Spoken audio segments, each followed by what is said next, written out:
katotohanan, panig sa bayan.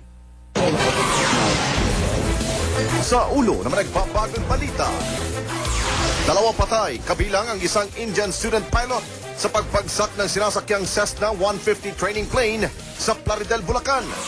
Isang leader at miyembro ng ilang religious at civil society groups nag-walk out sa interfaith rally kahapon dahil sa pagdalo umano ng ilang politiko.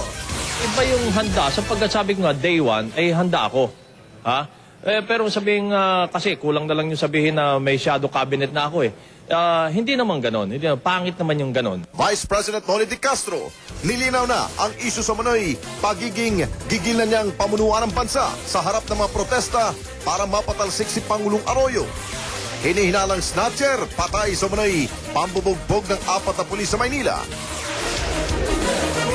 Pagsasari ni People's Champ Manny Pacquiao sa Titanium Training Center sa San Francisco, binuksan sa unang pagkakataon sa kanyang mga fans at media.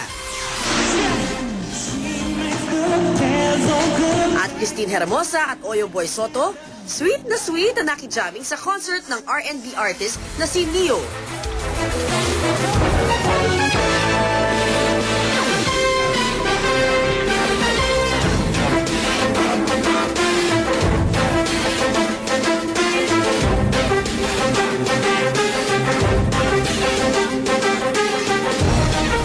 Live mula sa ABS-CBN News Center, Manila, ito ang TV Patrol Sabado.